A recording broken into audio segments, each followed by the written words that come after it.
एक समय की बात है जब एक बौद्ध भिक्षु भोजन बनाने के लिए जंगल से लकड़ी लेने गए। तभी उन्होंने एक लोमड़ी को देखा जिसके पैरों में काफी गहरी चोट लगी थी, जिसके कारण वह शिकार नहीं कर पा रही थी।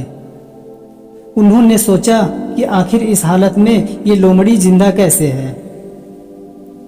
भिक्षु अपने विचारों में खोए हुए आगे बढ़ ही रहे थे, तभी उन्होंने कुछ हलचल सुनी।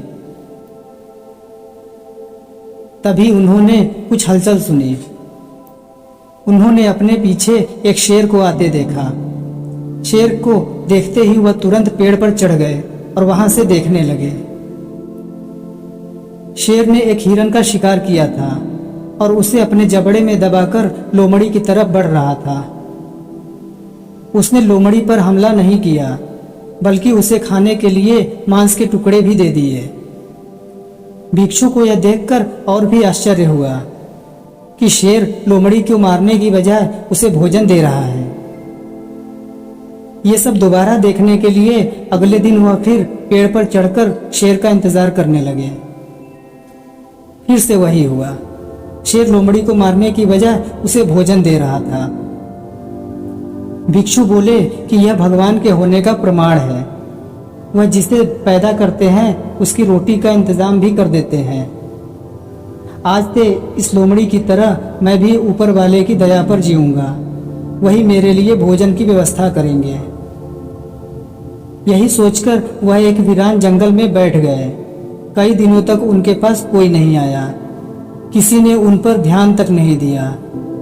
धीरे धीरे उनकी ताकत खत्म हो रही थी। वह चल फिर नहीं पा रहे थे। तभी एक महात्मा वहां से गुजरे और भिक्षु के पास पहुंचे। भिक्षु ने अपनी पूरी कहानी महात्मा को सुनाई और बोला, आप ही बताएं कि भगवान मेरे प्रति इतना निर्दयी कैसे हो गए। वह मेरी मदद क्यों नहीं कर रहे। महात्मा ने कहा, लेकिन तुम इतने मूर्ख कैसे हो सकते हो। क्यों नहीं समझते कि ईश्वर तुम्हें लोमड़ी की तरह नहीं बल्कि उस शेर की तरह देखना चाहते हैं। सोचो, उस शेर को कुछ हो जाए तो लोमड़ी का क्या होगा। हमारे जीवन में भी ऐसा ही होता है। हमें चीजें जिस तरह समझनी चाहिए उसके विपरीत समझ लेते हैं। हम सभी के अंदर कुछ न कुछ ऐसी शक्तियां हैं जो हमें महान बना सकती हैं। जरूरत है उन्हें पहचानने की, यह ध्यान रखने की कि कहीं हम शेर की जगह लोमड़ी तो नहीं बन रहे।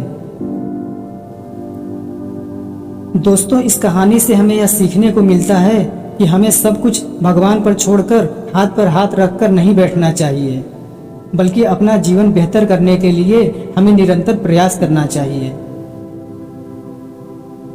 आपको यह कहानी कैसी लगी कमेंट बॉक्स में जरूर बताएं और चैनल को सब्सक्राइब करें। धन्यवाद। मिलते हैं अगले वीडियो में।